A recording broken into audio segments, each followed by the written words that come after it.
Hello, everyone. This is Defense Politics Asia, and major development. Based on my analysis, I was watching the entire this presser, with Donald Trump as he was signing executive orders, and there's one question that stood out a little bit to me, was a question regarding the Ukraine war, and the negotiation with Russia, and there are some developments. The United States is currently in serious negotiation with Russia, but things seems to be not going so well. I just want to play this part. So this is a snippet. Clearly, I watched the whole thing on YouTube. Then, so I just want to show you the snippet, and you can hear for yourself. It's got to stop. So whatever I can do to stop it, and we are having discussions. Yes. Ongoing, already scheduled, and ongoing. Already talking. Yes.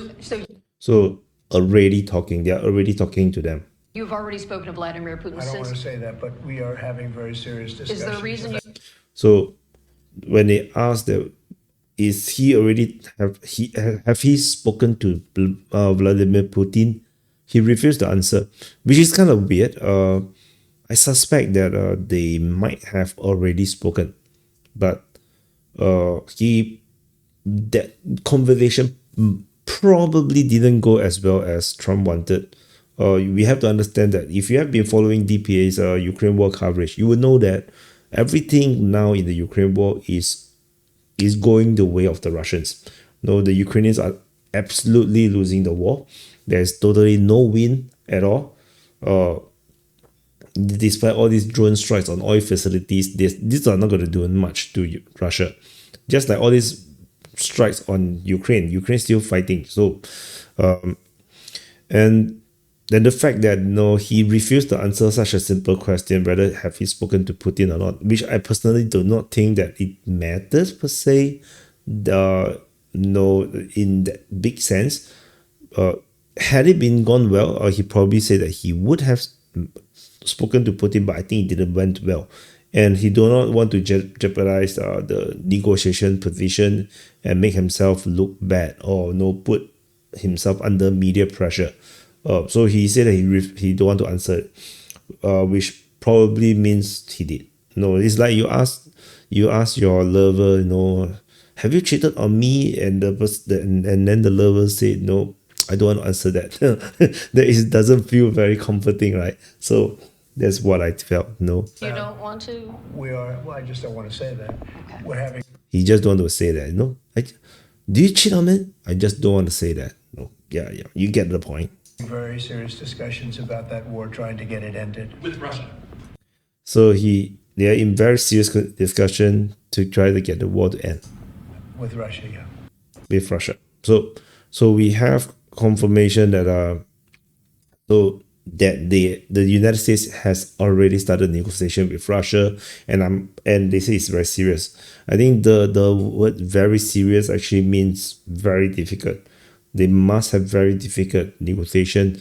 I'm quite sure that the things that Trump originally thought of the war, or the progression of the war, is probably inaccurate, because ultimately, the United States getting reports from Ukraine, and Ukrainians are definitely going to mask the number, or make things sound way better than it actually is, in order to continue to get United States support. In the same presser, Trump did mention that the Russians have lost 800,000 troops, and the Ukrainians around 600,000. Clearly, this is a gross inaccuracy. It's impossible that Ukraine only lost 600,000 troops and Russia lost 800,000, and the war is now Russia winning. 100% impossible. I'm quite sure the number is over 1 million on the Ukrainian side. In fact, if it's 600,000, I believe it's going to be times 2, 1.2 million by now. I think that makes perfect sense. Because if not, Ukraine can't be losing 100% for sure. There's no universe that Ukraine losing 600,000 troops only will lose the war. I just don't think it's possible. Because why is that the case? because you have to understand Ukraine started the war with 300,000 troops. They are the biggest standing army other than Russia in Europe. So the initial army, I believe, largely is gone. So that's 300,000 out of the window. And then we have to understand that they have mobilized so much people, so much troops to the point where they can't even get people out right now. Most people are just hiding away and nobody want to answer the call anymore. So that kind of mobilization, the number is huge. And we also have to consider that there is this 2023 counteroffensive, including 2022 counteroffensive. Okay, 2022, don't talk about it. Like 2023 counteroffensive, this big giant army that they used to attack Zaporizhia, those are all largely all gone by now. And then we still have to consider that this entire past 2024 was a tremendously horrible year for Ukraine's military, because Russia has brought in new weaponries and have getting more ammunition, more weapons, more drones. They started to use the FABs. They used multi-OS. They started to get North Korean supplies and total air superiority. So the numbers is definitely on the very high side. Let's say it's not 1.2 and there's 600,000 deaths. Maybe. Is it enough to cripple Ukraine?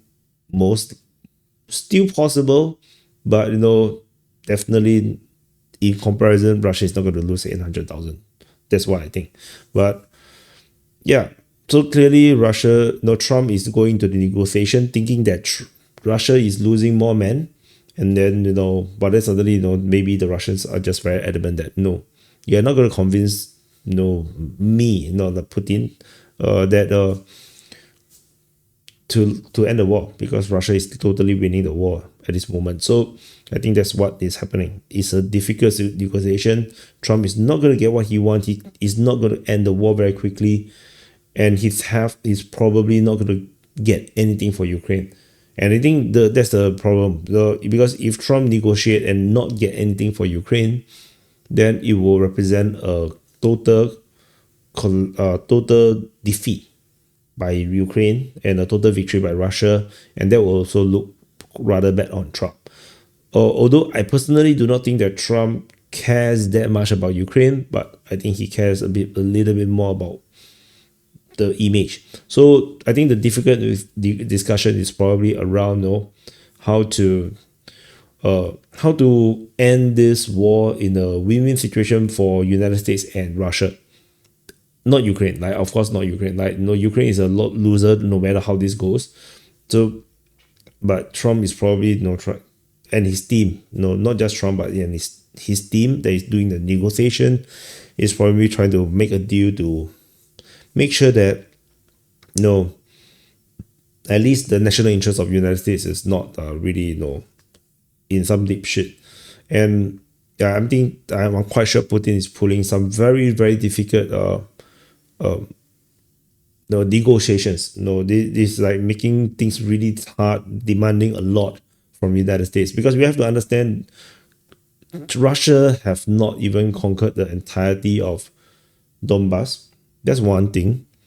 But Russia definitely still have eyes on the rest of Kherson, Mykolaiv, Odessa, link up with Transnistria, Kharkiv. There's a lot which I believe Russia wants, and the Russians have not reached there yet, because Ukraine have been putting up quite a good defense.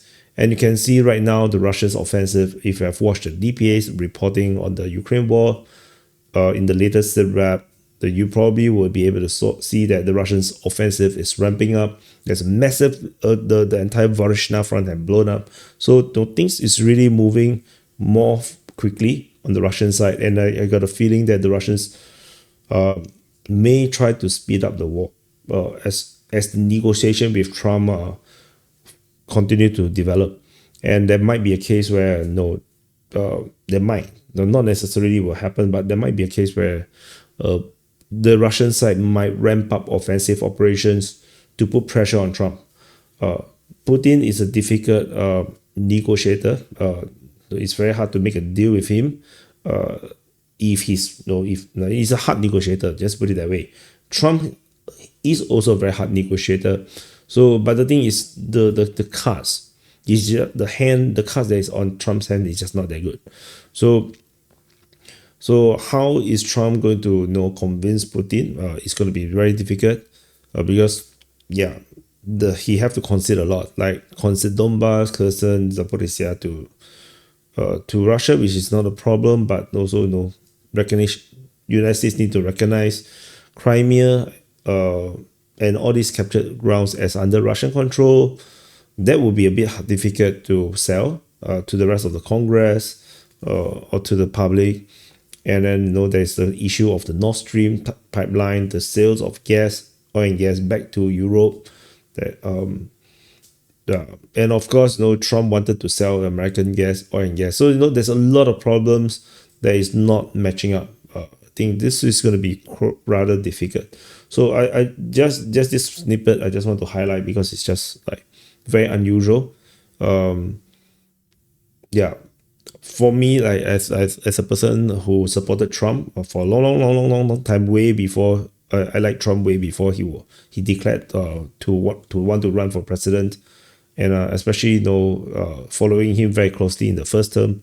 I think this replies that Trump made seems to be like things is just not going well in the negotiation for United States on behalf of Ukraine. So anyway, that's it. Just a quick opinion video regarding this situation. So thank you for watching. Press the like button, subscribe. Like really, press the like button. I'm just not that far away from 100K. Do it for me. Thank you, and I'll see you guys in the next update.